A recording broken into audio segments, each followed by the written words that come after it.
Hey guys, just talk a little bit about spring season coming up for us. We leave a week from tomorrow, open up the spring. We go down to Florida State, and looking forward to getting off to a strong start down there. It's gonna be a great field. I think there's 6 teams ranked in the top 50 in the country down there. So we're gonna get to battle against some really good competition, and I think that just goes along with what we were able to do in the fall. We played, I think it was about 7 of the top 25 teams in the country, and including the number 1 team in the country. And then we played, I think it was 16 to 20 top 50 schools. So our spring schedule just continues with where we left off in the fall.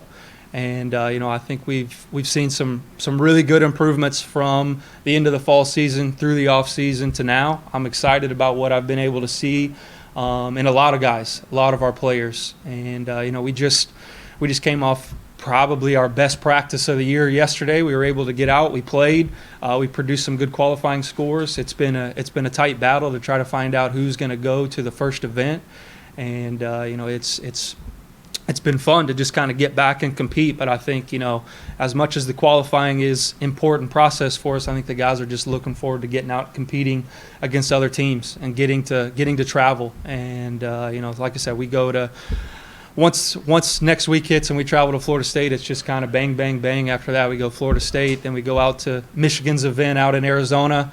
Then we go to Louisiana for spring break. And then we're in Gulf Shores later in March. And then we hit 3 in a row right before our conference. With Gulf Shores, we go to Purdue. And then we go to Iowa. And then our conference championship hosted by Loyola in Flossmoor. So we're looking forward to getting the spring off to a good start. And like I said, guys have really been working hard. I've seen a tremendous amount of improvement. That's what we're looking for. I think since I've been here, we've been able to get better in the spring. We've kind of had some slower starts in the fall, but we've always progressed and got better in the spring. And I'm looking forward to seeing that happen again. So, I was interested in recruiting. Okay. Our golfers off season, off spring season, go to so many tournaments in summer, winter, fall, especially in high school too. Well, how do you recruit? Are you allowed to go to those tournaments, or do you have specific times that you can only go to the tournaments?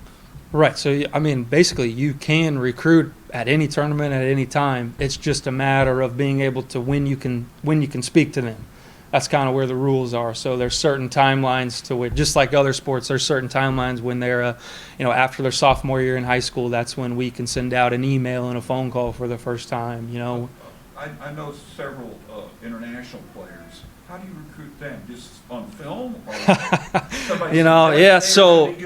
So I've been fortunate that prior to working here, I was an assistant at University of Illinois, and previous to that I was at University of Oregon, and then previous to that I was at University of South Florida as an assistant, and just being able to make a lot of connections throughout the world, really, of just talking to people that I trust about not just American players but international players as well. And obviously when I was at Illinois, we had a pretty good connection to Belgium, and a couple of our best players came from Belgium, and they're playing on the European Tour right now, and they played in the Masters. And we got a player on our team from Belgium that kind of fell on that pipeline for us here, but it's just kind of exploded with other connections from other people across that that I've been able to know through my time coaching. That's helped us be able to recruit that kind of player that we're looking for here. How do you get so much money to travel? The team does a lot of national travel. We're fortunate. We have a fundraiser that really is a big piece of it for us. That kind of helps offset a lot of costs. But yeah, that's one of the things that's how we are able to get, I think, strong student athletes to come here, is through our tournament schedule. We try to not back down. Like I said in the beginning, we not just are we going to different places, we want to go to the places where the best teams are. Yes, we've been fortunate to go to Hawaii and Florida and California, but honestly, it wouldn't be as fun for us as a group to go to those places if we didn't get to compete at the highest level. You know, I mean, that's part of it. I mean, when you go to Hawaii and you're playing against several top 25 teams and the number one team in the country, Hawaii itself gets you excited, but getting to play that kind of competition gets you excited as well. You know, I mean, it'd be no different than any other sport. I don't know if Gonzaga is the number one team in the country right now, but if they were in this arena, if they were in the Banterra Center, this place would be rocking. You know, I mean, that's the same feeling that we get when we get to go and play against a high-level competition. So, how was Mathis used last year to try and improve this year? Where are you seeing his areas of improvement? yeah, you know, I mean, he was tremendous for us as a freshman. You know, was the conference newcomer of the year, and he's come in and he's continued to mature a little bit. I think he would probably tell you that he wanted to perform at a little bit higher level in the fall, and I think that honestly that piece right there, that's what motivated him in the offseason to come back and know that he still had some pieces in his game that he has to work on to get better, and he's looking forward to kind of, you know, having a much better spring and continuing to try to do the things that he was able to do for us last year. Not that he's regressed in any manner. I think just his expectation level went up, and I think he just didn't quite perform to that in the fall. And I think a big piece of that was a mental approach. So we've worked a lot mentally kind of over the break and into the spring, and then just continuing just like with most players, but short game wise, putting, just making sure that, you know, we're feeling confident when those things roll around, you know, when we get on the green, when we can try to take advantage. But for him, a big piece of it, it's just the mental approach. And again, he's making strides in that every day, just like a lot of our other players. But I think that he's seen what he was able to do at a high level his freshman year, and then, like I said, kind of raised the bar, raised the expectations, and didn't quite reach that. But for a guy like that, he knows that now he's got to go back and he worked really hard in the offseason to try to make sure that it doesn't happen again. So, what about Riley? The first couple of weeks in the fall season, he got NBC Golfer of the Week, and then I don't know if we really saw much in that same light of him. Where did he fall in the fall for you? Right. You know, Riley, you know, anytime you're coming in as a freshman, I think, you know, there's probably, you know, going to be some highs and some lows, you know, just, you know, he came all the way from California, you know, new environment, new place. And, you know, Riley has tremendous upside. Riley is a very, very good player. You know, again, just like a lot of things that I just talked about, you know, with Matt, those are things that we've got to continue to work on with Riley, from the mental approach, just, you know, developing, you know, a little bit more maturity and how to think along the golf course. But he had some great moments for us in the fall, winning Conference Player of the Week. He played really good for us at NC State's event. And he was, you know, I think he played 4 or 5 of the 6 events for us throughout the fall. So I mean, he was still a key part of what we had. And you know, I think that, you know, if he can continue to improve and develop the things that we're talking about, he'll be a key player for us. You know, for not just this spring, but for down the line. Because like I said, he's just a freshman with a lot of talent. What characteristics do you see in your championship teams, your 2 championship teams? Do you see any of that in this year's team? Right. You know, I think this group goes a lot closer to the year that we won the first year, 2016, because we had a group that was, you know, a lot younger, a lot more inexperienced. You know, we had, you know, in the year that we won in 2016, out of the 5 guys, 4 of them were newcomers. 4 of them were their first time in the lineup for us, first time playing Division I college golf. 2 freshmen, 2 incoming transfers, and we just kind of worked, rallied around each other. We worked extremely hard throughout the year. Again, we hit highs and lows, but we just kept believing, and we kept getting better toward the end of the year, and we put ourselves in tough competition. And right before our conference, we played, you know, at Ohio State, at Purdue on 2 difficult golf courses, and we knew that we were going to a difficult golf course for our conference championship. And I think it just gave us more confidence there to be able to know that we had been doing it, and I think more so than anybody else in our conference had. And it gave us the kind of that spark that we needed. And I think that's more along the lines of this group. Last year when we won, we were pretty heavily upperclassmen. I mean, 3 of the 5 guys were seniors. They had a lot of experience. 2 of them had already won the conference championship before, so they'd kind of been there, done that. And this year, you know, we're back to, we do have 3 new guys, but still the guys that returned, where they're inexperienced in the lineup, you know, that they did see action a little bit, but you know, it's hard to really teach experience. So for them to try to get in the lineup now in the fall and learn, and then be able to go in the spring and try to do all the things we did in the fall, learn from it, get better, move into the spring. That's what I see is the same, along the same lines as that, as how that team progressed and just kind of kept working as inexperienced guys, but kept gaining experience throughout the year, and we just kind of put it to good use toward the end. Any sense of who in Valley will be the top teams?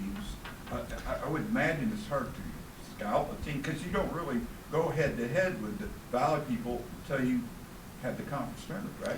Right. You know, our sport is very unique in that we can schedule however we want. You know, we may not see a Valley team until the conference championship, but like you said, it's not really at that point. It's not necessarily really us versus them, like a matchup of, you know, how do their guys do this and attack certain things. It's really just about how are we going to go and get ready for that golf course, whatever that golf course presents itself. So, you know, we try to have the best game plan that we possibly can. We try to just focus on ourselves and just really focus on the things that we can control, and that's really what we can do. We can't go play defense on any of the other schools. I mean, if they're playing well, there's nothing we can do about it. We just have to really just try to take care of what it is that we're doing. But you know, to kind of answer your question, Illinois State, I think, is probably in the rankings, is at the top of the rankings right now. You know, I don't know if that's a good omen for us or not, but they've been the top after the fall for about the last 3 or 4 years, and luckily for us, we've been able to kind of make some strides in the spring and kind of move up. And again, so there's a lot of things that we can take away from some past experiences that have happened that are going on right now that we can only gain from, that we can only build off of. You mentioned your squad is young. I guess you have 3 upperclassmen out of 9. Is that right? 2 seniors and 1 junior. The junior, this is his first year is playing Division I golf. So. If you have a minute, you graduated like 3 guys. What are they doing now? Yeah, so the 2 of the guys are playing professional golf. They're working themselves kind of on the mini tour circuit per se. They went through to play on the PGA Tour now. There's certain standards. We have to go through what's called a qualifying school, and there's basically now 4 stages of that. There's a pre-qualifier, there's a first stage, a second stage, and a final stage. So it's very difficult to be able to make it out there. But 2 of those guys went through that stage. We had a guy make it to the second stage of that. So he didn't quite make it to the final stage, but he got close. But Peyton Wilhoit, Luke Gannon, they're still out there working, doing their thing. I think that if they can just keep persevering, because just this game it's tough. I mean, there's people that are out there on the tour that are journeymen that haven't been able to play on the PGA Tour for 10 years, but they keep battling, they keep grinding, and then they catch the break, and then they get out there and they're able to take off. And I think if those guys can stay with it, if they can continue, they've got the talent to be able to get out there. And it's just a very, very small line between catching your break and getting out there and not being on the PGA Tour. I mean, it really is a fine line between having it. And I think if they can just keep their head down and keep going, hopefully we'll have a couple of Salukis out there playing on TV on Sundays. This is your 5th year? This is year 6. 6. Yeah. You're building a program, or the fellows that left, are they in contact still? Yeah, so we still try to stay in touch with them. We actually, one of the things that I thought was, or again, I guess we'd have to ask our guys if they thought it was neat, but I thought it was a neat thing we did at the fall, right at the end when we left, is, I had reached out to basically almost everybody that had played here, that had graduated and moved on. And a lot of the guys, we had several guys that had won a conference championship, and I just had them, just send me an email or shoot me a text of just piece of information that you learned here, what you could take from it, and what you could share with this group here, because we are younger and we are inexperienced. And almost every one of those guys reached back out and was able to share light about their experiences here. And I think those guys sitting in the room and me being able to just kind of, I basically took a screenshot of what these guys sent me so they could just read exactly what it is, and them being able to, in a sense, really give back. You give back in many different ways, but I think they were able to give back to this group in terms of just the experience that they had, what they learned, we have 2 guys coming in as freshmen, but they don't even have any idea what to even expect. They don't even know what to experience, but to hear from, 2 guys that have won the conference championship twice, which would be a goal for us almost every year, to be able to hear what they learned here, how they went about it, what they went through, and if there's anything they could do differently, what they would do. I think it was just kind of a great experience for our guys to be able to hear something along those lines. So yes, I mean, we do want those guys to still feel like they're very much a part of our program. We do as well as we can at trying to reach back out. I mean, we send out a monthly newsletter that hopefully includes most of the alumni that's ever played here. And then also just trying to highlight any alumni updates that are going on. If those guys are playing, we want to highlight it in our newsletter so people know. So, it's not just about what's going on this year. I think it's what's going on in the whole program, what's happening. So. When Peyton was a freshman and he made the regional and moved on in the postseason, how did that sophomore year for him differ from where Matt is now? Because Matt got to go as a freshman also, but he got to go with Peyton and Luke last Right. year. So how kind of can you draw parallels between those two sophomore seasons and how they've differed? I think that it's similar, and that's why we've been able to try to help Matt with it a little bit more. I think coming in, it was we were all kind of experiencing it for the first time. We came in the second year here, we win a conference championship, we're going to regionals. Those guys are freshmen. We're just looking back like, not saying back that this is going to be the easiest thing that's ever happened. No, we're going to make this happen year after year. But I think you put those expectations on yourself that, hey, I'm going to be able to accomplish this. I've already done it. I'm going to be able to do it. There's good in that, but we can't take it on the opposite extreme and have so much pressure built up on ourselves that every time we go out, it has to be perfect. It has to be perfect. And I think that Peyton fell into that a little bit, and I think we saw Matt fall into that a little bit in the fall. Both still had good years, but I think they can continue to learn and improve from that. And I think that's where, honestly, I think having Matt here for Peyton's senior year, I think Matt was able to learn a lot from Peyton within that, because Peyton went to 3 NCAA regionals, and we want all our guys to be able to hopefully play in 4 when they come here, right? But he was able to teach a lesson to some of our guys about, hey, this is what it takes, and this is the expectations. And he had ups and downs too. It wasn't all good for him, but to be able to learn from both ends of it and share with the guys, I think that's an important piece. So. Appreciate you, Coach. Yeah, thanks, guys. Appreciate it. Well, I just want to start once again by thanking the community for coming out over the weekend and packing the Banterra Center. It was a great atmosphere, a great environment, and I know how much our guys appreciate when that arena is filled. It's special.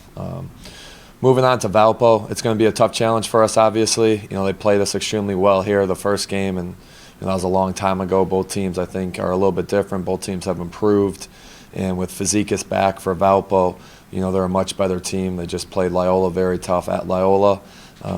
So for us and our guys, we have to play extremely well Wednesday night to be able to have some success up there. So you talked about emotion offense. Because they're reading you, and so you're kind of reading them. What's the biggest challenge defending somebody that runs something like that? Yeah, they're and they got, when you run motion, you get better and better at the more you run it. So they're much better running it now than they were the first time we played them, just because of the experience and the reads that they're able to make. The challenge is that they're very good at reading screens and reading how you guard it. If you stay tight, they curl. If you shoot the gap, they fade out. If you switch early, they slip the screen. They're very good at it, and that's why they've been successful at it. How tough is their arena? It's a smaller arena in the valley, and it gets really loud in there. It gets really loud in there. It's a great atmosphere. It's a great environment, especially when they have their students in there, because the students sit right behind the basket and they make a lot of noise. So everyone's packed in there, and they're right on top of you.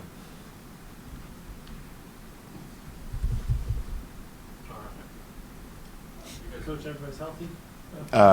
Yeah. Everyone is, I'm trying to think. Yep, everyone's healthy. Yep. Yeah, crazy today. Appreciate it, guys. Appreciate you guys. Thanks.